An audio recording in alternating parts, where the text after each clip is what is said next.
మొట్టమొదటి ప్రస్తావన అక్కడ చేసుకున్నాం, ఆదిత్యవర్ధి ఎక్కడ విశ్వామిత్రుడి మాటతో.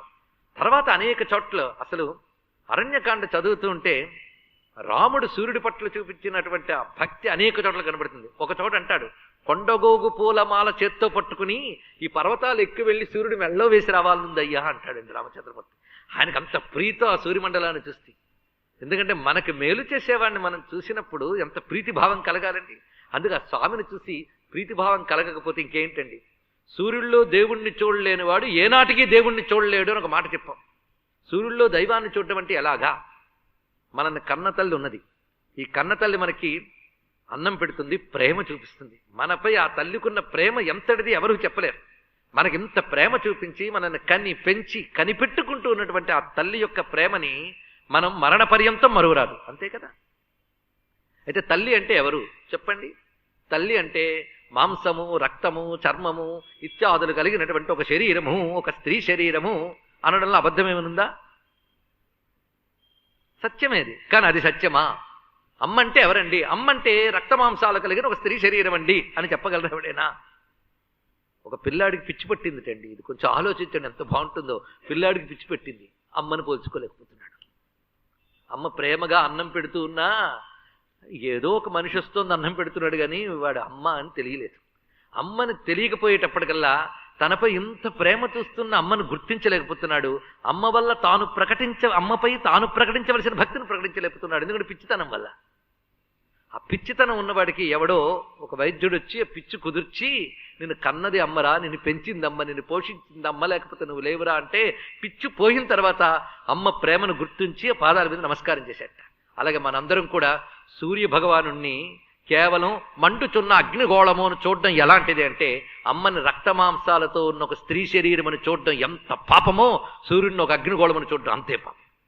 ఒక స్త్రీ శరీరంలో ఉన్న అమ్మతనం పిల్లాడికే తెలుస్తుంది, సూర్యుడిలో ఉన్న దైవత్వం భక్తుడికే తెలుస్తుంది. ఇంకోటికి తెలియదు. అది దర్శించగలగాలి ఆ భావన. సూర్యుడిని ప్రేమించలేకపోతే ఇంకేముందండి.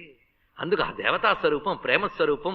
అందుకే అంటాడు సాంబుడు స్వామికి శరణ వేడుతూ, త్వం మాతా త్వం శరణం, త్వం దాతా త్వం ధనం, త్వమాచార్య త్వం త్రాతా త్వం హర్తా విపదాం అర్క ప్రసీద మమ భాను. కృష్ణుడు కొడుకు సాంబుడు అంటున్నాడండి, త్వం మాత త్వం శరణం త్వం దాత త్వం ధనం త్వం ఆచార్య త్వం త్రాత త్వం హర్తా విపదాం అర్క ప్రసీద మమ భాను. అమ్మవు నువ్వు, దిక్కువు నువ్వు, తండ్రివు నువ్వు, అన్నీ ఆయనే. అందుకు మీరు అమ్మగా, తల్లిగా, గురువుగా ఎలా భావిస్తే అలా అనుగ్రహించగలడు స్వామి. అయితే ఆయన ఒక జడ పదార్థము అనుకోవడం కంటే అజ్ఞానం మరొకట్లేదు. ఆయన వల్ల చైతన్యం పొందుతున్న మనం ఆయన్ని జడ పదార్థం అనడం కంటే మూర్ఖత్వం మరొకటి ఉన్నదా? సృష్టికి చేతనత్వం ఆయన కలిగిస్తున్నాడు. ఇక్కడ పరమ చైతన్య స్వరూపుడు సూర్య భగవానుడు. ఆయన వస్తేనే జగత్తుకి చైతన్యం, ఆయన వస్తేనే జగత్తుకి చైతన్యం. భారతీయుడు సూర్యుడు కనబడని రోజును దుర్దినం అంటాడు తెలుసా? మేఘాచ్ఛన్నాన్ని దుర్దినం అంటాడు. మేఘములు ఆక్రమించకపోయి సూర్యుడిగా నా రోజు కనబడకపోతే మొత్తంగా అది దుర్దినం అని. కొంతమంది సూర్యారాధకులు ముసురు పట్టిన రోజుల్లో వాడికి భోజనం ఉండదండి. సూర్యుడు కనబడగదు, భోజనం చేయరు వాళ్ళు. సూర్యోపాసనలోని విశేషం అది. అందుకు భారతీయుడు ఎంత గొప్పవాడంటే తనని తల్లిలా తండ్రిలా ప్రేమగా అనుగ్రహించే సూర్యుల్లోని ఆ భావాల్ని దర్శించి ఆరాధన చేస్తున్నాడు. తల్లిని తండ్రిని కూడా దైవంగా ఆరాధించలేని సంస్కారాలు లేదా కుసంస్కారాలు ఏ దేశాల్లో ఉన్నాయో వారు సూర్యుడిని కూడా దైవంగా దర్శించలేరు. మాతృదేవో భవ పితృదేవో భవ అని భావించే భారతీయులు ఆ ఇద్దరిని సూర్యుల్లో కూడా చూడగలగాలి ఆ భావనతో. అలాగే సూర్యుడు జడ వస్తువు కాదు, మీరు నమస్కరిస్తే స్పందిస్తాడు. రేపటి నుంచి మనం సూర్యుడిని చూసి చూపు మారిపోవాలి, ఆయన నుంచి వచ్చే అనుగ్రహం పొందాలి. ఆయన మనం నమస్కరించే ప్రతి నమస్కారానికి ఎలా స్పందిస్తాడనేది ఇటీవల భౌతిక ఉదాహరణలు చాలా ఉన్నాయి, కానీ నేను ముందు ఆర్షంలోంచి వస్తా, పురాణాల్లోంచి తీసుకొద్దాం. ఈ ఆదిత్య హృదయానికి ముందే యుద్ధకాండలో ఒక అద్భుతమైన విషయం చూపిస్తాడు. అది సరిగ్గా యుద్ధకాండ ఆరంభంలో వస్తుంది అంశం. రామచంద్రమూర్తి సేతుబంధం మొత్తం పూర్తయింది, మొత్తం వానరసేనలతో మోహరించి ఉన్నాడు అక్కడ. ఈ వార్త రావణాసురుడు తెలిసింది, అతడు సన్నద్ధం ఆయన అయ్యాడు. కానీ లోపల పెద్ద ఉక్రోషం ఉన్నదండి. దానితో ఏం చేశారంటే ఎలాగైనా సీతమ్మని ఏడిపించాలి అనుకున్నట్ట. అనుకుని మాయతో 2 శిరస్సులు తయారు చేశాడు, తెగిన శిరస్సులు. ఒకటి రాముడి శిరస్సు, ఇంకోటి లక్ష్మణుడి శిరస్సు. తెగిపోయిన శిరస్సులు ఈ 2 పట్టుకొచ్చేట సీతమ్మ దగ్గరికి. ఇదిగో యుద్ధానికి వచ్చాడు నీ భర్త నీ మరిది వారిని నేను సంహరించాను, ఇదిగో శిరస్సులు తీసుకొచ్చాను అక్కడ పెట్టాడు.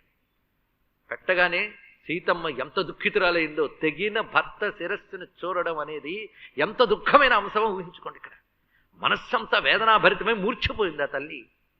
తర్వాత వికటాట్టహాసం చేసి వెళ్ళిపోయేట రావణుడు.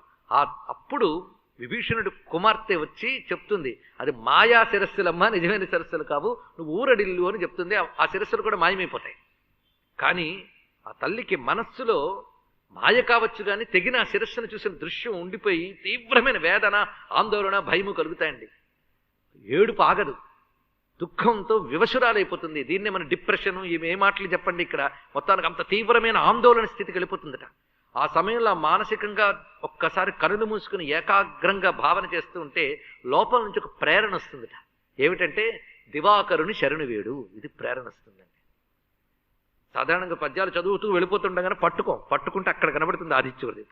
అక్కడ శ్లోకం, గిరివరమభితోను వర్తమానో హయరివ మండలమాసు కరోతి తమిహ శరణమభ్యుపై దైవం దివసకరం ప్రభవోహ్యయం ప్రజానాం.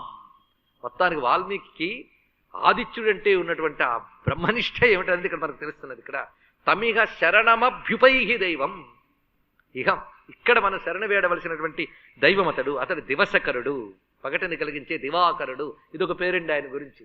దివాకరుడైన ఆయన్ని ప్రభవోహ్యయం ప్రజానాం, సర్వజీవులకి హేతువైనటువంటి వాడు, సృష్టికర్త అయిన వాడు. ఈ సృష్టికర్త అయిన వాడిని సవిత అంటాం, అదే సవితుహు అని అంటున్నాం. అందుకే సవిత అయినటువంటి సవితృ స్వరూపుడైనటువంటి ఆ స్వామిని శరణు వేడు అని ప్రేరణ లభించిందిట ఆ తల్లికి. ప్రేరణ ఇచ్చిన వాడు ఎవడై ఉంటాడు? ఆమె నిరంతరం చింతన చేసే రామచంద్రమూర్తి. ఇంకెవరు ప్రేరేపిస్తారు? ఆవిడని ఎంత కనిపెట్టుకుంటాడో రామచంద్రమూర్తి. అందుకే హనుమంతుడి ద్వారా సందేశం పంపించాడు. ఇప్పుడు తానే ప్రేరణ కల్పించాడు. వెంటనే ఆవిడ చేసిన పని ఏంటంటే సూర్యునికి అభిముఖంగా తిరిగి నమస్కరించిందట. ఆ మనస్సు శాంతించిందట. అంటే మానసికమైన ఆందోళనలు కలిగినా, శారీరకమైన వ్యాధులు కలిగినా తెలివైన వాడు చేయవలసిన పని ఏమిటి అంటే ఒక్కసారి ఆ సూర్యుడిని చూసి నమస్కరించుకుంటే, ప్రేమగా నమస్కరించుకుంటే వెంటనే స్పందించి ఆయన అనుగ్రహిస్తాడు. అది అక్కడ కనబడుతుంది మనకి. సీతమ్మ మనస్సుకి శాంతి కలిగించాడు దివాకరుడు. అక్కడ ఆ మాటను వేశారు. అక్కడ దివాకర అనే శబ్దం అక్కడ. ఇప్పుడు అక్కడ ఆవిడకేమో దివాకరుని ఆరాధించాలని ప్రేరణ కలిగింది. ఇప్పుడు రామచంద్రమూర్తికి ప్రేరణ కలగాలి. దానికై ఒక పెద్ద సరంజామా ప్రారంభమవుతున్నది ఇక్కడ. తతో యుద్ధ పరిశ్రాంతం సమరే చింతయా స్థితం రావణం జాగ్రత్తో దృష్ట్వా యుద్ధాయ సముపస్థితం మొదలవుతున్నది కదా. ఈ సందర్భం ఏమిటి? రామచంద్రమూర్తి రావణుని వీరిరుముని నడువ జరిగినటువంటి యుద్ధ విశేషములు మనం రామాయణం చెప్పుకున్నప్పటికీ విస్తారంగా చెప్పుకున్నాం. 3 మార్లు దెబ్బతింటాడండి. మొట్టమొదటిసారి దెబ్బతిన్నాడు. లక్ష్మణస్వామిని తీసుకుపోదామని ప్రయత్నించాడు, వల్ల కాలేదు. హనుమంతుడి చేత దెబ్బతిని కొంతసేపటికి తేరుకుని వెళ్ళిపోయాడు రావణాసురుడు. ఆ తర్వాత కుంభకర్ణుని పంపిస్తాడు. కుంభకర్ణుని పని పూర్తి అయిపోయింది. అందరి పని పూర్తి చేశాడు. చివరికి ఆయన గారు వెళ్ళారు రావణాసురుడు. ఆ వెళ్ళినప్పుడు చిత్రం ఏంటంటే రావణాసురుడు రాముని చేత చావు దెబ్బలు తిన్నాడు అనేక మార్లు. ఒకసారి ఆయన మూర్ఛితులై పడిపోతాడు. అప్పుడు ఆ సారథి తీసుకుపోతాట రథాన్ని. మూర్ఛితులై పడిపోగానే మొదట జాలి తెలిసి రాముడే విడిచిపెడతాడు. దెబ్బతిని శవులు ఇంటికి పో విశ్రాంతి తీసుకుని మళ్ళీ రా అంటాడు. ఇప్పుడేమిటి? మూర్ఛితులైపోగానే సారథి రథాన్ని తీసుకుపోతాడు, రావణాసురుడి రథాన్ని. అప్పుడు కొంతసేపటి కానీ మెలకు వచ్చి ఏమిటి ఇడి తెచ్చేసావు అంటాట సారథితో. మరి తమరు మూర్ఛితులై పడ్డాక ఏం చేయాలో తోచగిడి తెచ్చానండి అన్నాడు ఇక్కడ. సరే పద అని మళ్ళీ బయలుదేరొస్తున్నాడండి. ఆ వస్తూ ఉంటే రామచంద్రమూర్తి చూశారు. అంత రామచంద్రమూర్తికి ఇప్పుడు కొంచెం అలసట కలిగిందిట. మూల సైన్యాన్ని కూడా అల్లల్లాడించి గ్లాని లేకుండా నిలబడ్డ రామచంద్రమూర్తి ఇప్పుడు ఆ రావణాసురుని చూసి తతో యుద్ధ పరిశ్రాంతం సమరే చింతయా స్థితం. పరిశ్రాంతం చింతయా స్థితం. పరిశ్రాంతం, కొంతగా అలసిపోయేట మహానుభావుడు. అలసిపోయి ధనస్సు పట్టుకుని వీడిని ఎలా కొట్టాలా అని చింతయా స్థితం. రావణంచ అగ్రతో దృష్ట్వా, ఆ దూరం నుంచి వస్తున్నాడు ఆయన, చూశాడు. యుద్ధాయ సముపస్థితం, యుద్ధానికి సన్నద్ధంగా వస్తున్నటువంటి సమయం. ఆ సమయంలో దేవకార్యం కోసం అవతరించాడు కనుక స్వామి తప్పకుండా దేవతల పనేది. అందుకు దేవతలకే దేవుడు. ఇక్కడ ఒక్క రహస్యం ఇప్పుడు చెప్తే కొద్దిమంది గ్రహించగలరు. ఇప్పుడు చెప్పిన మాట 9వ రోజు అందరూ గ్రహించగలరు. ఒక్క మాట చూడండి. దేవతలందరికీ ఆదిత్యులు అని పేరు. దేవతలందరికీ ఆదిత్యులు, అతిథిదేవి పుత్రుడు. కానీ ఏ దేవతని విడిగా ఆదిత్యుడు అనం. ఒక ఈయన్ని మాత్రమే ఆదిత్యుడు అంటున్నాం. అది ప్రత్యేకత. ఏంటి? ఆదిత్యులందరూ ఈయనలోనే ఉన్నారు కనుక ఇది ఆదిత్యుడు. ఇది పెద్ద విశేషం అండి. ఇక్కడ సర్వదేవతాత్మకుడు ఆదిత్యుడు. అందుకు ఆ మహానుభావుడు దైవతైశ్చ సమాగమ్య దష్టమభ్యాగతౌరణం ఉపగమ్య బ్రవీద్రామగస్త్యో భగవాన్ ఋషి. ఆ దేవతలతో కలిసి మహానుభావుడైనటువంటి అగస్త్య మహర్షి అక్కడికి వచ్చారు. ఎందుకంటే భగవత్కృప మనకు కావాలన్నా, మనం భగవంతుడిని ఉపాసన చేయాలన్నా, మనకు నిజమైన వారధి సారథి ఎవరంటే ఋషి. ఋషులైంది దైవం లేడు. అందుకు అగస్త్యో భగవాన్ ఋషి. వాల్మీకి భాష చాలా గొప్పగా ఉంటుందండి. ఏదైనా మంత్రాన్ని ఉపాసన చేసిన వాళ్ళు, అంటే ఆ సంప్రదాయం ఉన్న వాళ్ళకి తెలుస్తుంది. అస్య స్త్రీ మహామంత్రస్య భగవాన్ ఋషి అని ఒక భగవాన్ అనే మాట చెప్తారు, ఏ ఋషి అయినప్పటికీ. అలాగే ఇక్కడ ఆదిత్య హృదయం అనే మంత్రానికి ఋషి ఎవరు? అగస్త్యో భగవాన్ ఋషి అని అలా ప్రారంభించారు. ఇక్కడ అగస్త్యో భగవాన్ ఋషి. ఇక్కడ భగవాన్ అనే మాటకి జ్ఞానవాన్ అనే అర్థం. ఇక్కడ భగవానుడైనటువంటి ఋషి అయినటువంటి, ఋషి అంటే మంత్రద్రష్ట, ఆయన వచ్చి చెప్తున్నాడు. భగవాన్ ఋషి దైవతైచ్చ సమాగమ్య దష్టమభ్యాగతౌరణం ఉపగామ్య బ్రవీద్రామం అగత్యో భగవాన్ ఋషి. ఆయనకి రాముడు అంటే అంత ప్రేమ చూడండి. రామ 2 మార్లు ప్రేమగా పిలిచి రామ మహాబాహో శృణు, నేను చెప్పేది వినవయ్యా. ఏం చెప్పబోతున్నావు? ఏం చెప్పబోతున్నాడో చెప్తున్నాడు. ఇప్పుడు నేను చెప్పబోయేది కొత్తదేమీ కాదు, సనాతనం. సనాతనమైనది. సనాతనం అంటే శాశ్వతమైన విద్య, శాశ్వత విద్య. సనాతన శబ్దానికి శాశ్వతం అనే పెద్ద. ఇది గుహ్యం. మొట్టమొదటి మాట గుహ్యము, రహస్యము అని మాట వేశాడు. రహస్యం చెప్తున్నానయ్యా అని చెప్పేట. అది మనం ఇవాళ బహిరంగంగా చెప్పుకుంటున్నాం. ఇప్పుడు బహిరంగ రహస్యం అన్నమాట. ఇక్కడ రహస్యం అంటే చెవుల్లో ఊదుకునేదని కాదు అర్థం. ఇక్కడ మామూలు స్థూలేంద్రియాలతో దర్శించలేని దాన్ని గుహ్యం అని అంటారు. ఇది తెలుసుకోండి. అందుకు భౌతిక శాస్త్రములన్నీ ప్రకట శాస్త్రములు. కేవలం పరమార్థ జ్ఞానం మాత్రమే గుహ్య జ్ఞానము. ఇదం గుహ్యతమం శాస్త్రం అని భగవద్గీతలో స్వామి చెప్పాడు. ఇక్కడ గుహ్యము అనే మాట దేనికి వాడాలంటే ధర్మశాస్త్రానికి, మంత్రశాస్త్రానికి, వేదాంత శాస్త్రానికి వాడాలట. అది ప్రత్యేకం. ధర్మశాస్త్ర, మంత్రశాస్త్ర, వేదాంత గుహ్యములు అంటేనే ఇంద్రియములతో తెలుసుకోలేనివి, వాటి పేరే అది. అలాంటిది మీరు సూర్యుడిని దేవుడు అంటారండి. 7 గుర్రాల మీద వెళ్తూ ఉంటాట. హాస్యంగా లేదా అండి? ఎక్కడైనా 7 గుర్రాలు కనబడ్డాయా అని. ఆ మాటకొస్తే నీకు గుండ్రంగానే కనబడ్డాడు, 7 గుర్రాలు ఉన్నాయని చెప్పిన వాడికి గుండ్రంగానే కనబడ్డాడు లేదా? కానీ నీకు కనబడిన 7 గుర్రాలు ఆయన కనబడ్డాయంటే ఆయన చూపేంటో నువ్వు అర్థం చేసుకోవాలి. ఇక్కడ నీకు ఆ చూపు అర్థం కాలేదు, వచ్చింది బాధ అది. అందుకు ఆ చూపు వేరు, ఉపాసనా దృష్టి అది ఉండాలి. అదే గుహ్యం అంటే. అది కేవలం ఋషులు చెప్తారు. ఎందుకంటే వాళ్ళు ఋషులు కనుక. ఋషి దర్శనాత్, వాళ్ళ అతీంద్రియ శక్తితో జాగృతమైనటువంటి దివ్య దృష్టితో దర్శిస్తారు. అందుకు ఆ ఋషులే చెప్పగలరు గుహ్య విజ్ఞానాన్ని. ఎవరు చెప్పగలరు? ఇక్కడ ఋషులు చెప్తారు అనుభవంతో, మనం శ్రద్ధతో అనుసరిస్తాం. కానీ ఋషులు అనుభవంతో చెప్తే మనం శ్రద్ధతో సాధన చేయాల్సింది. శ్రద్ధ అంటే ఋషివాక్యాలపై విశ్వాసమే శ్రద్ధ. ఇది తెలుసుకోండి. అందుకు ఋషులది అనుభవం, మనది శ్రద్ధ. శ్రద్ధతో తెచ్చుకోవాల్సిందే. అందుకే శృణు గుహ్యం సనాతనం. నేను చెప్పబోయే విద్య గుహ్యమైనది, సనాతనమైనది. అంటే దీన్ని ధర్మదృష్టితో, ఉపాసనా దృష్టితో, తత్వదృష్టితో దర్శించండి. ఇవాళ నుంచి మనం సూర్యుడిని 3 కోణాలతో చూడబోతున్నాం. ఒకటి మండలంలో ఎలా చూడాలని, ఒకటి ఆయనని సృష్టి స్థితిలయ కారకుడైన పరమేశ్వరునిగా ఎలా చూడాలని, ఒకటి మూడవది నీ హృదయంలో ఉన్న జ్యోతి అతడే అని దర్శించడం, ఒకటి. ఈ 3 కోణాల్లో మనం పరిశీలించాలి. అంటే ఇక్కడ మనం చూపించాలంటే మండలాంతర్గతమైన దేవత, సృష్టి స్థితిలయ కారకుడైన పరమేశ్వరుడు, నీలో అంతర్యామి రూపంతో ఉన్నటువంటి వాడు. ఈ 3 సమన్వయం ఆదిత్య హృదయంలో కనబడుతుంది. అందుకే దీని పేరే ఆదిత్య హృదయం. హృదయం అనే మాటకు తర్వాత అర్థం చెప్పుకుందాం. ఎందుకంటే ఫలశ్రుతి రమణీయంగా ఉంటుంది కదా, దాన్ని చూద్దాం. గుహ్యం సనాతనం. ఇది చదివితే నాకేంటి ప్రతి ప్రయోజనం? అదేనండి. ఏన సర్వానరీన్ వత్స సమరే విజయిష్యసి. నేను ఇప్పుడు చెప్పబోయే విద్య పేరేమీ చెప్పలేదనుక, గుహ్యం సనాతనం. ఇది ఏది నీకు లభిస్తే నువ్వు సర్వశత్రువుల్ని యుద్ధంలో జయించగలవో అలాంటి దాన్ని నీకు ఉపదేశిస్తున్నాను అన్నాడు. ఇక్కడ శత్రువులు అంటే ప్రతికూలతలే. ప్రతికూలతని ఎదుర్కొనడానికి పనికొచ్చే మంత్రము నీకు ఇవ్వబోతున్నాను. ఒక్క వాక్యంలో ఋషులు అంత సూటిగా మాట్లాడతారు. ఏన సర్వానరిన్వత్సాసమరే విశిష్యసి. మరి దీని పేరేంటండి? ఆదిత్య హృదయం. పేరు అక్కడ చెప్పాడు. ఇక్కడ ఆదిత్య హృదయం. ఇది పుణ్యం. పుణ్యం అనే మాటకి పునాతి అనేన ఇది పుణ్యం. దేని ద్వారా మనం పవిత్రమవుతున్నామో, పవిత్రం చేయబడుతున్నామో అది పుణ్యము. అందుకే చదివితే పాపనాశనం జరుగుతుంది, పవిత్రుడవుతావు. అది ఇక్కడ సర్వశత్రు వినాశనం, జయావహం, జయాన్ని కలిగిస్తుంది. దీన్ని ఎప్పుడు జపించాలి? జపించవలసిన విధానం అంటే మందు వాడితే ప్రయోజనం చెప్తున్నాను, ఎలా వాడాలో చెప్తున్నాను. జపే నిత్యం, నిత్యం జపించు. జపిస్తే ఏమొస్తుంది? అక్షయం పరమం శివం. ఇది అక్షయమైన పరమమైన శివం లభిస్తుంది. అంటే ఈ చెప్పడంలో ఉద్దేశం ఏంటంటే, నువ్వు నిత్య జీవితంలో దీన్ని పఠిస్తూ ఉంటే ఇది నీకు పుణ్యాన్ని ఇస్తుంది, పాపనాశనాన్ని ఇస్తుంది, ప్రతికూలతలను ఇస్తుంది, జయాన్ని కలిగిస్తుంది. జయాన్ని కలిగిస్తుంది అనడంలో అయిపోయింది ప్రయోజనం. భౌతిక ప్రయోజనాలు చెప్పేటప్పుడు అయిపోయిందండి జయం. జయం అనే మాటకు మనం అర్థం చెప్పుకున్నట్టున్నాం గతంలో.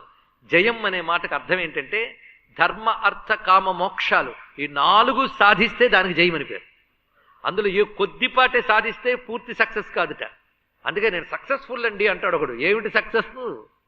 డబ్బు సంపాదిస్తే సక్సెస్సా? ఆరోగ్యం సంపాదిస్తే సక్సెస్సా? కోరికలు తీర్చుకుంటే సక్సెస్సా? ఏమిటి సక్సెస్ అండి? చాలా మంది పిల్లలకి సక్సెస్ గురించి మాట చెప్తే చాలా ఇష్టం. సక్సెస్ స్టోరీస్, సక్సెస్ టిప్స్ ఇవన్నీ కావాలి. అసలు సక్సెస్ఫుల్ లైఫ్ అంటే అర్థం ఏమిటి? దీనికి ఇంత కంప్లీట్ డెఫినేషన్ ఈ ప్రపంచంలో ఎవరైనా ఇవ్వగలిగాడా? మా ఋషులు ఇచ్చారు, మన భారతీయ మహర్షులు ఇచ్చారు. జయమైన జీవితం ఏమిటి? సక్సెస్ఫుల్ లైఫ్ అంటే ఏమిటంటే ధర్మ అర్థ కామ మోక్షాలు 4 సాధించిన వాడిదే జయం. ఇంకో నిర్వచనం లేదు దీనికి. అందుకే తతో జయముదీరయేత్, ఆ 4 ఇవ్వగలదయ్యా. ఇదేంటి? జయావహం జపే నిత్యం, అక్కడది అయిపోయింది. కానీ మళ్ళీ ప్రత్యేకంగా మోక్షం పరమ పురుషార్థం గనక దాన్ని గట్టిగా నొక్కి చెప్పాడు. ఎందుకంటే అర్థకామాలకు కొంతమందికి అక్కర్లేదు, వివేక వైరాగ్యాలు కలిగిన వారికి పైమెట్టే కావాలి. అటువంటిది అసలు పరమార్థం గనక దాని గురించి ఇవ్వాలంటే అక్షయం పరమం శివం. శివం అనే మాటకు అర్థం ఏంటంటే మోక్ష సుఖము, ఇదే అర్థం శివశబ్దానికి. ఆ మాటకు వస్తే భాగవతం కూడా శివదం తాపత్రయోన్మూలనం, శివమిచ్చున్నది అని చెప్పారు. ఇక్కడ శివం పొందవలసిందే. శివం అనే మాటకు అర్థం ఏంటంటే నిస్త్రయగుణ్యే, త్రిగుణాతీత స్థితిని శివం అంటారు. అదే కైవల్యం అంటే, మోక్షం అంటే. ఆ మోక్ష సుఖమే శివం. ఆ మోక్ష సుఖం ఎలాంటిది? అది ఒక్కటే అక్షయం పరమం. లోకంలో ఏ సుఖమైనా అక్షయ సుఖం కాదండి. ఇవాళ మనకు ఫలానా వస్తువు లేదు అంటే దొరికితే బాగుండు, నిజమా? అది దొరికితే ఇంకేం అక్కర్లేదండి అంటావు, దొరకనంత వరకు. అది దొరికే కొద్దిసేపటికి విసుగు పుట్టి మరొకటి కావాలనిపిస్తుంది. చిన్నపిల్లలు చూడండి, ఆ బొమ్మ కొని అని ప్రాణం తీస్తారు మనల్ని. ఆ బొమ్మ కొనిస్తాం, వాడు కాసేపు ఆడుకుని విసిరి కొడతాడు, 4 ముక్కలు చేస్తాడు కొన్న 5 నిమిషానికి. ఆ చిన్నపిల్లలే పెద్దవాళ్ళు అయిపోయి పెద్ద చిన్నపిల్లలు అవుతారు, అంతే, మరి ఏమీ లేదు. వాళ్ళు ఇదే ఈ లౌకిక విషయ సుఖాలు తీసుకుని అదేదో అనుకుంటారు, తర్వాత దాంతో విసుగొస్తుంది. ఎందుకంటే అక్షయం కావు, పరమము కావు. పరమం అంటే అర్థం ఏంటంటే ఏది పొందితే మరొకటి పొందవలసిన అవసరం లేదు, అది పరమం. అలాంటి సుఖం ఇప్పటి వరకు పొందిన జ్ఞాపకం ఏదైనా ఉందా? అది ఒకటే, అది అక్షయం పరమం సుఖం అంటే మోక్షమే. అందుకు నేను చెప్పబోయే ఆదిత్యవర్ధం ఎలాంటిది అంటే దీన్ని జయావహం, జపే నిత్యం అక్షయం పరమం శివం. దీన్ని నిరంతరం జపించు. జపించితే అది క్రమక్రమంగా నీకు ఐహిక ఫలాన్ని ఇస్తూ చిత్తశుద్ధిని కలిగించి బ్రహ్మజ్ఞానాన్ని ప్రసాదిస్తుంది. ఏ బ్రహ్మజ్ఞానం మోక్షాన్ని ఇస్తున్నదో ఆ బ్రహ్మజ్ఞానాన్ని ఇస్తున్నది అని మొత్తం ఆదిత్యమూర్తి స్వరూపము ప్రయోజనము 2 చెప్పారు. ఎందుకంటే ప్రయోజనం అనుద్దిశ్య నమందోపి ప్రవర్తతే. ప్రయోజనం లేకపోతే ఎవడు ఏ పని చేయడు కదండి. నాకేంటట అని అడుగుతూ ఉంటారు. మీరు రమ్మన్నారు ఆదిత్యవర్ధం వినమని 9 రోజులు వింటే నాకేంటట అని ఏంటటో చెప్తున్నాడు ఇక్కడ. ఇది అండి వింటే ఇది ఫలితం. అందుకు మనం అసలైన ఆదిత్యవర్ధం పారాయణ చేసి ఇందులో ఉన్న ఫలితాలన్నీ పొందవచ్చు. జయావహన్ జపే నిత్యం అక్షయం పరమం శివం. అక్కడతో ఫలశ్రుతి అయిపోతే తృప్తి లేదు కదా, అందుకు చెప్తున్నాడు సర్వమంగళ మాంగళ్యం సర్వ పాప ప్రనాశనం. అయ్యా, శుభాన్ని కలిగించడానికి ఇంకేవైనా విషయాలుంటే అవి చూసుకొస్తానండి, తర్వాత ఆదిత్యవర్ధం దగ్గరికి వెళ్తానండి. అక్కర్లేదయ్యా, సర్వమంగళ మాంగళ్యం, మంగళములకెల్లా మంగళమైనది, మంగళాలకు కూడా మంగళం కలిగించేది. ఈ మాటలో అర్థం చూడండి. మంగళానికి కూడా మంగళం కలిగించే శక్తి ఉందిట. అంటే మీరు ఎన్నో శుభకార్యాలు చేస్తారు. శుభకార్యం ఎందుకు చేస్తారు? శుభంగా చేసేది శుభకార్యమా, శుభం కోసం చేసేది శుభకార్యమా? రెండును కదా. శుభం కోసమే శుభకార్యం.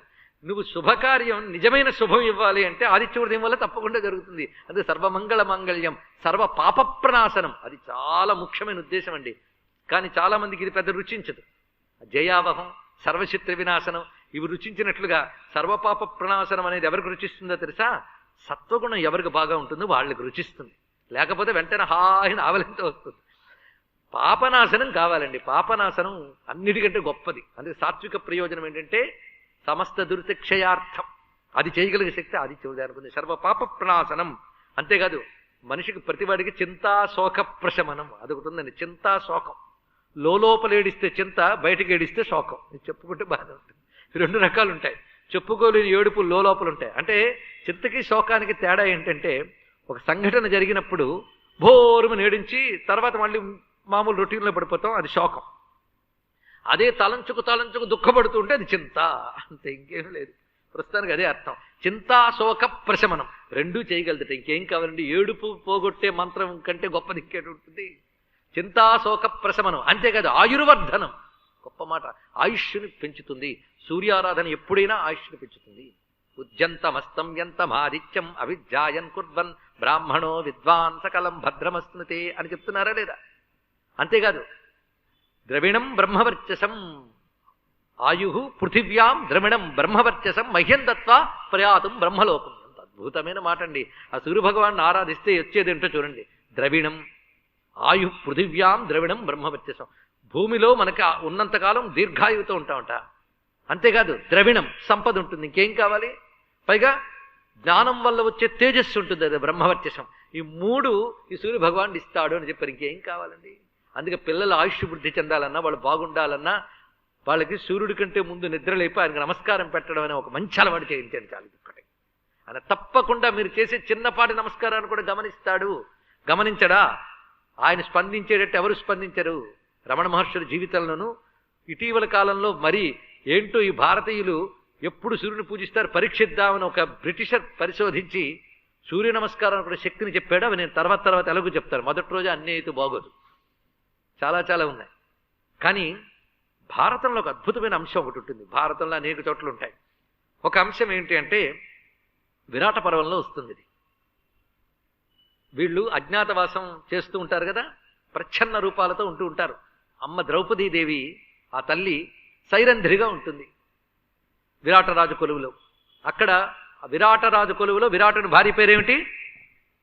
ఇది జాగ్రత్త అయిన అంశం అమ్మ, చాలా ముఖ్యమైన అంశం. ఏ విధంగా ఆదుకుంటాడు చూడండి. సుధేష్ణాదేవి. ఆ సుధేష్ణాదేవి దగ్గర సైరేంద్ర. ఆవిడ ముందే చెప్తుంది, ఇదిగో నేను పరపురుషుడి దగ్గరికి వెళ్ళను, వాళ్ళ కొలువులోకి వెళ్ళను, ఇవన్నీ చెప్తుంది. ఇక్కడ నియమబద్ధంగా ఉంటుంది. కానీ కీచకుడు అక్కడికి వస్తాడు. ఆ కీచకుడు అంటే వీళ్ళకి కొంచెం భయం, ఎందుకంటే వీళ్ళు ఉనికి ఆయన మీద ఆధారపడి ఉన్నది. ఆ సుధేష్ణుడి దగ్గరికి వచ్చి ఈ ద్రౌపది పట్ల తనకున్న మోహాన్ని ప్రకటిస్తాడు కీచకుడు. ఆమెను కానీ పంపకపోతే వీరు ఉనికే ప్రమాదమైన పరిస్థితికి బెదిరిస్తాడు ఆయన కీచకుడు. ఇప్పుడు పంపాలి. ఎలా పంపాలి? అప్పుడు ఆమె తనకు బాగా శిరోవేదన ఉన్నదని మదిరా నిమిత్తమని ఒక పాత్రనిచ్చి పంపిస్తుంది. వెళ్ళనని చెప్పాను కదమ్మా అంటే బతిమలాడుతుంది, నువ్వు వెళ్ళాలి అని. ఇప్పుడు కీచకుడి దగ్గరికి వెళ్ళబోతోంది ఆమె. వెళ్ళబోతున్నప్పుడు చాలా మంది ఈ ఘట్ట కూడా దాటేస్తారు. కానీ ఇక్కడ ఆమె చేసినది ఏమిటి? కీచకుడి దగ్గరికి వెళ్ళబోతూ ఉంటే అక్కడ తిక్కన గారైతే ఒకటే రాశారు, హరిని ఆశ్రయించితే సర్వదుఃఖములు పోతాయి కనుక ఆమెను హరిని నమస్కరించింది అని రాశారు అంతే. కానీ మూలంలోకి వెళితే హరిని ఏ రూపంతో నమస్కరించింది, హరిని నమస్కరించింది అనడం తప్పేం కాదు. కానీ హరిని ఏ రూపంతో నమస్కరించిందో చూపిస్తాడు ఇక్కడ. ఉపాతిష్ఠత సా సూర్యం ముహూర్తమబలాంతతః సతస్యాస్తనుమధ్యాయా సర్వం సూర్యోవబుద్ధవాన్. ఇది వాక్యం విరాట పర్వంలో వస్తున్నది. ఆమె వెంటనే చేసింది ఏంటంటే సూర్య భగవానుడికి నమస్కారం చేసిందిట.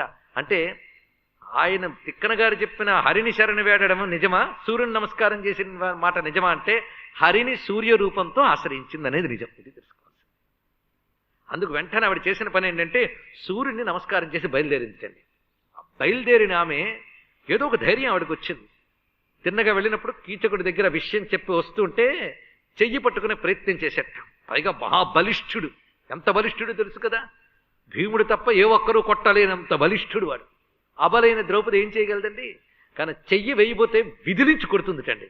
ఆ చేతి విదులింపుకి అంత దూరం వెళ్ళి పడిపోతాట కీచకుడు. పడిపోయి మరి లేవలేకపోతాడు. ఇంత బలం ఈమెకి ఎక్కడి నుంచి వచ్చింది? అక్కడ రహస్యం పట్టుకోవాలంటే విరాట పర్వంలో. అందుకే కొంతమంది ఈ శ్లోకం ఎడిట్ చేస్తాను, ఆ శ్లోకం ఎడిట్ చేస్తానని మనకు మనమే తగ్గిస్తూ ఉంటాం పురాణాల్లో. మనం ఎవరు ఎడిట్ చేయాల్సింది అక్కడ ఉంటుంది. చూడండి అద్భుతమైన శ్లోకం. అంతర్హితం తతస్తస్య రక్షో రక్షార్థమాదిశత్ తచ్చైనాం నాజహాత్ తత్ర సర్వావస్థా స్వనిందితాం అనే వాక్యం అక్కడ వస్తున్నది విరాట పర్వంలో. ఏమిటని అర్థం అంటే తనకు నమస్కరించిన వెంటనే సూర్యుడు చేసింది ఏమిటంటే తన దగ్గర ఉన్నటువంటి గణముల్లో రాక్షసులోని గణం ఉంటారు. దీన్ని బట్టి ఎన్ని తెలుసుకోవాల్సిందో చూడండి. సూర్యుని దగ్గర ఎప్పుడు కొలుచుకుంటూ గణములుంటాయి. మొత్తం 7 గణాలుంటాయి. ఒక్కొక్క గణంలో 12 చొప్పున 7 గణాలుంటాయి సూర్యుడి చుట్టూ. వాళ్ళందరూ మండల మధ్యంలో ఉన్నటువంటి సూర్య పరమాత్మను ఉపాసిస్తూ ఉంటారట. సూర్యుడు ఉదయించినప్పుడు ముందు ఆ గణములు ఉంటాయి, తర్వాత సూర్యుడు వస్తూ ఉంటాడు. పైగా మనకు తెలియకుండానే సూర్యుల్లో జరిగేవన్నీ మనం అనుకరిస్తూ ఉంటాం. మనకు తెలియవు అవి. అవేంటో మీకు చూపిస్తాం తర్వాత. రాజు వచ్చినప్పుడు బరాబరులు పలుకుతూ అందరూ హెచ్చరికలు చెప్తూ స్వాగతాలు పలుకుతూ తీసుకొస్తారు కదా స్వాగతం. అందరూ లేచి నిలబడి నమస్కారం చేస్తూ ఉంటారు. ఒక రాజు గాని ఒక గొప్ప వ్యక్తి గాని వచ్చేటప్పుడు. ఒక మామూలు వాడికే ఇలా ఉంటే అసలైన రాజు ఆయన వచ్చినప్పుడు ఎంత ఉంటుందండి సంభారం. అందుకు సూర్యుడు ఉదయించేటప్పుడు కానీ చూడగలిగే చూపు, దివ్య దృష్టి మనకుంటే ఆ మండలం నుంచి భూమి వరకు కూడా ఇటు అటు బరాబరులు తీరినటువంటి ఋషులు దేవతలు ఆయనకు ప్రాంజలిస్తూ ఎందరో కనబడతారు చూడగలిగి. అందుకే రశ్మిమంతం సముద్యంతం దేవాసుర నమస్కృతం, అది చూడగలగాలి. అటు ఇటు నమస్కరిస్తున్న వాళ్ళు ఎంతమందో. అందులో ఆయన చుట్టూ ఉన్న 7 గణములు. ఆ 7 గణముల్లోనే రాక్షసులను గణముంటారు. మనకు రాక్షసులు అనగానే మనకు తెలిసి దుర్మార్గులు లోకకంటకులు అనుకుంటాం. అదొక జాతి. అది రాక్షస అనేటువంటి ఒక జాతి. అది వీళ్ళు రక్షణ స్వభావం కలిగినటువంటి వారే. వారు సూర్య గణముల్లో ఒకరు. ఆయన దగ్గర ఉన్న అప్సరసలు, రాక్షసులు, గంధర్వులు, మునులు, దేవతలు, ఆదిత్యులు మొత్తం గణములు ఉంటారండి. అవన్నీ మనం వివరంగా చెప్పుకుందాం. వారందరూ ఎవరు? సూర్యుడి నుంచి వచ్చిన శక్తులు సూర్యుని చుట్టూ ఉండి కొరుచుకుంటూ ఉంటాయి. ఆ రాక్షసుల్లో ఒకరిని పంపెట్ట, ద్రౌపదిని చూసుకో రక్షించు అని పంపించట. అంటే అలా పంపుతాడు కానీ వాళ్ళు మనకు కనబడరు, వాళ్ళకి మనం కనబడతాం. మనం ఎక్కడికి వెళ్ళినా అలా కనిపెట్టుకుని ఉంటారు వాళ్ళు. తనని నమస్కరించితే స్వామి ఎలా స్పందిస్తాడో ఇక్కడ చూడండి. అందుకే అంతర్హితం తతస్తస్య రక్షో రక్షార్థమాదిశత్. ఒక రాక్షసుణ్ణి ఆదేశిస్తే అతను కనబడకుండా ద్రౌపదితో పాటు వెళ్ళాడు. విదిలించి కొట్టినప్పుడు అసలు కొట్టింది ఎవడంటే రాక్షసుడు కొట్టాడు అనమాట. అక్కడ కొట్టగానే పడ్డాడు. వాడు కొట్టిన దెబ్బకు పడిపోయాడు కీచుకుడు. ఇక్కడ అంతవరకే, రక్షణ వరకే. అసలు కొట్టాల్సిన వాడు భీముడు. అదొక పెద్ద ప్రణాళిక ఉంది. భీముడు కీచకుడు కొట్టడం వల్ల ఎవరెవరికి కదలాలో వాళ్ళకి కదలాలి. అందుకే అక్కడ భీముడు ఆ పని చేస్తాడు. కానీ ప్రస్తుతం ద్రౌపదీదేవిని ఎవడాదుకున్నాడు? ఇది ఒక్కటి తెలిస్తే ఎక్కడికి బయటకు వెళ్ళినా ఆ భగవానుడికి ఒక్క నమస్కారం చేసుకు వెళితే ఆయన కంటికి రెప్పలా కాపాడతాడు అనేటువంటి అంశం మనకు అక్కడే కనబడుతున్నది. అంత స్పష్టంగా కనబడుతున్నది. అలాగ ఆయన స్పందిస్తాడయ్యా, తప్పకుండా అనుకరిస్తాడు. అందుకే సర్వమంగళ మంగళ్యం సర్వ పాప ప్రాసనం చింతాశోక ప్రశమనం ఆయుర్వర్ధనం ఉత్తమం. ఇక్కడతో ఆఖరి మాట ఉత్తమం. ఇది చాలా ఉత్తమము అన్నాడు. ఉత్తమము అంటే ఉత్తమం, ఉత్తమం. దీన్ని మించిన ఉత్కృష్టమైంది మరొకటి లేదు. అన్ని మీ పురాణాలు ఎలాగే చెప్తాయండి. ఏ వ్రతం చేస్తే అది వ్రతానాం ఉత్తమ వ్రతం. ఏమిటో లెక్కలేదు. అన్ని వ్రతాలు దానికి అదే ఉత్తమం అంటారు. ఇది చేస్తూ ఇంకోటి అక్కర్లేదని, అదే గొప్పతనం.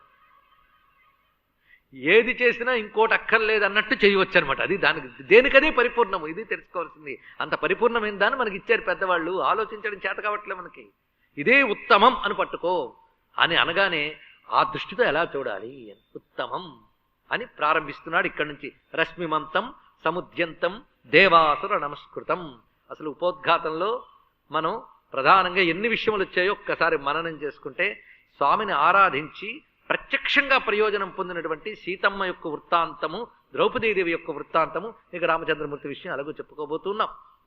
ఇంత ముగ్గురు నిదర్శనంగా మనం పురాణాల్లోంచి గ్రహించాం. ఇప్పటికీ ఆ విధమైన దృష్టితో మనం స్వామిని ఆరాధించాలి. అయితే కొంతమంది ఉంటారు, వాళ్ళలో ప్రధానంగా సౌహృదయులు, విజ్ఞులు, వాత్సల్య భావం కలిగినటువంటి పండితులు మా లాంటి వారికి బలం, ఆధారం.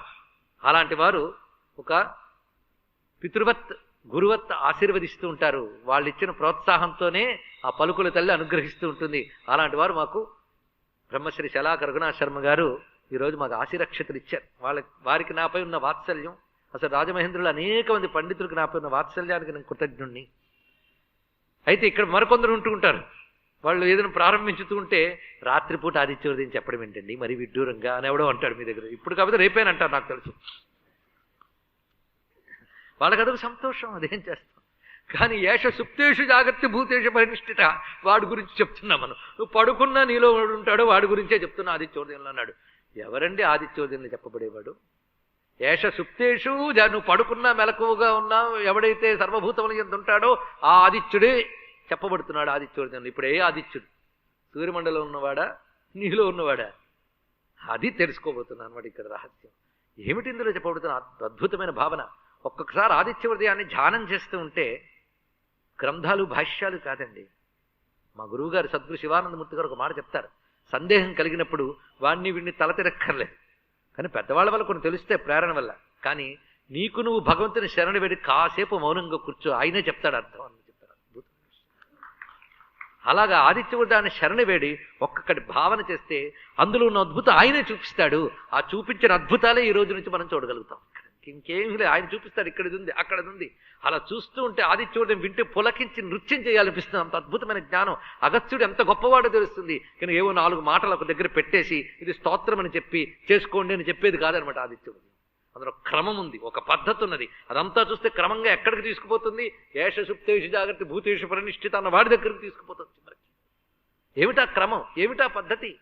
అది మనం ఒక్కొక్కటి గ్రహించబోతున్నాం. ప్రతి చోట ఒక చిన్న మాట, దాన్ని మనం వెలికి తీసి అందరూ భావాన్ని గ్రహించగలిగితే రేపు పారాయణ చేసేటప్పుడు ఆ చిన్న మాటలో ఇప్పుడు చెప్పిన కొన్ని మాటలు మనం తగిలినా అది నిజమైన పారాయణ అవుతుంది. పైగా మొత్తంగా రశ్మిమంతం నుంచే లెక్క కడతారు సంప్రదాయజ్ఞులు. రశ్మిమంతం సముద్యంతం దేవాసుర నమస్కృతం పూజయస్వ వివస్వంతం భాస్కరం భువనేశ్వరం.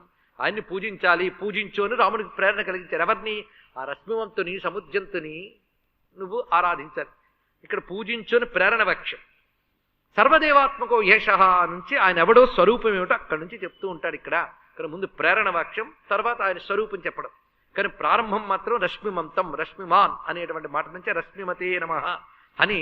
ఇందులో నామాలన్నీ మనం వెలికి తీసి నామావళి చేసుకుంటే మొత్తం 127 నామాలు తేరుతాయి. దీనికి భాష్యం రచించినటువంటి రామాయణ భాష్యకారులు ఏం చెప్పారంటే వీటిని భగవద్ రహస్య నామములు అన్నారు. ఇక్కడ వీటిని భగవద్ రహస్య నామములట. అంటే ఆదిత్య హృదయంలో ఉన్న నామాలు 125 భగవద్ రహస్య నామములు. రహస్య నామములు అన్నప్పుడే ఏ భగవానుడు? భగవానుడు.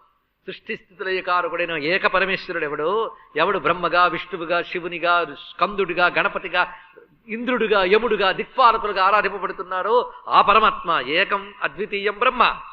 ఆయనే బ్రహ్మేతి పరమాత్మేతి భగవానితి శబ్ద్యతే అని చెప్తోంది భాగవతం.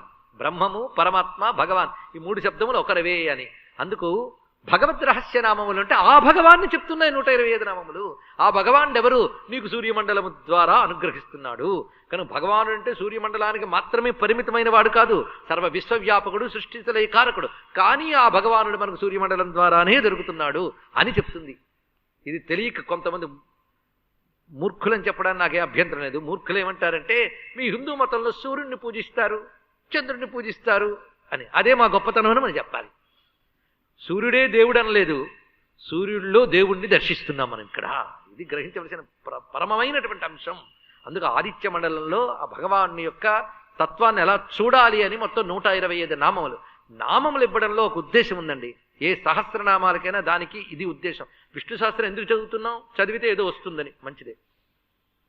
అలాగే లలితా సహస్రం అందుకే చదువుతున్నాం. కానీ సహస్రనామాలు చదవడానికి అందరికీ కుతూహలం. కానీ సహస్రనామాల్లో ఏముందో చెప్తామంటే వినడానికి ఎంతమందికి కుతూహలం ఉందో చెప్పండి. వాళ్ళ సంఖ్య తేలిపోతుంది, ఫిల్టర్ అయిపోతుంది. అప్పుడే చదవడానికి 1000 మంది కూర్చుంటే వినడానికి 100 మంది వస్తారు. ఎందువల్ల? వాళ్ళకి చదివేస్తే వచ్చే ప్రయోజనమే కావాలి, కానీ అందులో ఏముందో అక్కర్లేదు. కానీ సహస్రనామాలు ఎందుకు రాశారో తెలుసా? ఇక్కడ మీకు సహస్రనామాలు, అసలు అష్టోత్తర శతనామాలు, నామాలు అంటే ఏమిటో చెప్పుకుందాం. ఇక్కడ నామాలు ఎందుకు ఇచ్చారు పెద్దవాళ్ళు అంటే, ఒక నామానికి అర్థం భావన చేస్తే ఆ దైవం ఏమిటో అర్థమైపోతుంది. అది ఇక్కడ ఒక దేవతకు సంబంధించిన విజ్ఞానం ఇన్ని వాల్యూములు మీకు ఇస్తే అదంతా చదివితే గానీ దేవత అంటే అర్థం కాదు. కానీ ఋషి బాగా ఆలోచించి ఏం చేశారంటే ఒక్కొక్క నామంలో దేవత విజ్ఞానాన్ని నిక్షిప్తం చేశాడు. మొత్తం అదంతా ఒక దగ్గర పెట్టి 1000 నామాలు అన్నాడు, లేదు 100 నామాలు అన్నాడు. ఆ నామాలకు అర్థం ఏమిటా అని మీరు వివేచన చేస్తే మొత్తం అన్ని నామాలకి అర్థం తెలుసుకుంటే ఆ దేవత యొక్క లీల, మహిమ, గుణము, తత్వము, అనుగ్రహము, స్వరూపము, స్వభావము అన్నీ అర్థమైపోతాయి. అలా అన్నీ అర్థమవడం కోసం నామాల్లో నిక్షిప్తం చేసి ఇచ్చాడు అన్నమాట మనకి ఇక్కడ. అవైతే గుర్తుంచుకుంటాం, 10 మార్లు పారాయణ చేయగానే గుర్తుండిపోతాయి నామాలు. ఎప్పుడో తీరిగ్గా ఉన్నప్పుడు ఒక్క నామాన్ని అర్థాన్ని భావన చేస్తే ఆ దైవం యొక్క అనుభూతి మనకు అందుతుంది.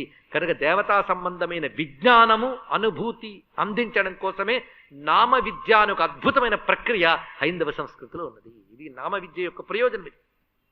అందుకే ప్రతి నామ విద్య ఆ భగవంతుని విద్యయే, భగవంతుని తెలియజేసే జ్ఞానమే. అందుకే విష్ణు సహస్ర నామాలను విష్ణు విద్య అని ఎందుకు అనుకుంటున్నామో ఇప్పుడు అర్థమైంది కదా. ఆ భావంతో చూడాలి. లలితా సహస్ర నామములు నిజంగా ఒళ్ళు దగ్గర పెట్టుకుని శ్రద్ధతో చదివితే తప్పకుండా అర్థమవుతుంది. అందుకే శ్రద్ధతో పారాయణ చేసిన వాడికి దైవం లభిస్తాడు. మొండితనంతో విడవకుండా అదే పట్టుకునేవాడికి ఏదో ఒక ఐహిక ఫలం మాత్రం లభిస్తుంది, కాదనం. కానీ అసలు ఫలం రావాలంటే దాని యందు హృదయాన్ని పెట్టి పట్టుకోవాలి.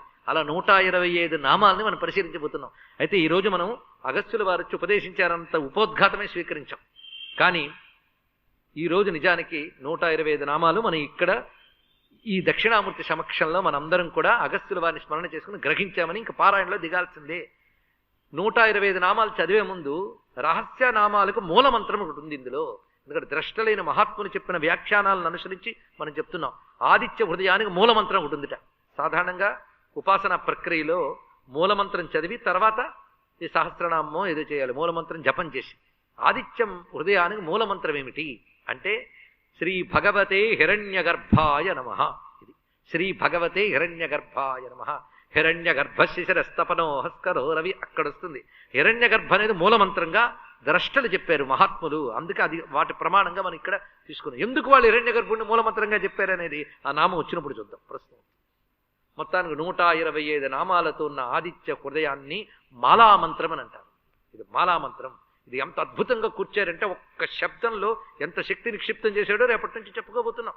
అంతేకాదు నమ్మకం అంతా ఇందులో ఉన్నది. ద్వాదశాత్మన్నమోస్తుతే అక్కడి నుంచి నమఃపూర్వ ఎగరయే ఆ నమ్మకం అంతా అక్కడ పెట్టాడు. అక్కడ ప్రతి వాక్యంలో 3 అన్వయాలు. ఈ రోజు చెప్తున్న ఈ కోణ అలాగే గుర్తుపెట్టుకోండి. 3 అన్వయములు. ఒకటి మండలంలో దైవాన్ని దర్శించడం, ఆయన్నే సృష్టిస్థితికారకుడైన పరమేశ్వరుడిగా దర్శించడం, ఆయనే నీ హృదయంలో ఉన్న అంతర్యామిగా దర్శించడం. 3 కోణాల్లో ప్రధానికి అర్థం చెప్పుకుంటూ మనం వెళ్ళాలి. వెళ్ళినప్పుడు ఆదిత్య హృదయం ఒక విద్య, ఒక బ్రహ్మ విద్య అవుతున్నది. అలాంటి విశేషములు అనేక అనుభవాలు ఇప్పుడు ఎలాగైతే మనం భారత రామాయణాది ఘట్టములు చెప్పుకున్నామో అలాగే ఇతర పురాణాల్లోని కొంతమంది అనుభవాల్లోంచి కూడా అంశములు ఆయా సందర్భాలకు అనుగుణంగా తీసుకుంటూ ఇక్కడ ఆదిత్య ఉదయం చెప్పేటప్పుడు ఒక్క నామానికి ఇంత పట్టిందా ఒక్క రోజంతా, ఇలాగైతే మిగిలిన నామాలకు ఎన్ని రోజులు పడుతుందో ఇలాంటి వ్యాఖ్యలు వద్దు దయచేసి. ఒక్కొక్కసారి ఒక్క శ్లోకానికి ఒక రోజు పట్టచ్చు, ఒక్కోసారి 5-6 శ్లోకాలకు ఒక్క పూటే పట్టచ్చు. ఎందుకంటే ఒక చోట విస్తారంగా చెప్పుకుంటే అది మరొక చోట పనికొస్తుంది. అందుకే ఆదిత్య హృదయము సూర్యారాధన అని కలుపుకున్నాం మనం ఇక్కడ. మొత్తం సూర్యతత్వం గురించి ఋషులిచ్చినది అనంతమైతే కొంతైనా తెలుసుకునే ప్రయత్నం చేద్దాం. సమయాన్ని సద్వినియోగం చేసుకుందాం. మనకొక దురలవాటు ఉంది తెలుసు కదా, మనకంటే నాకు సమయానికి ప్రారంభించడం. అది 6:30 అంటే నేను 6:30 అనుకుంటాను, లేదా 6 గంటల 30 నిమిషాలు అనుకుంటాను.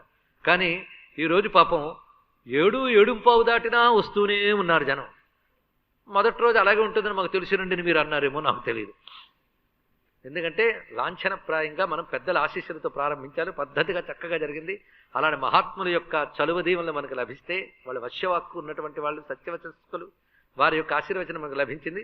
రేపటి నుంచి సకాలంలో ఇక్కడ ప్రారంభింపబడుతుంది.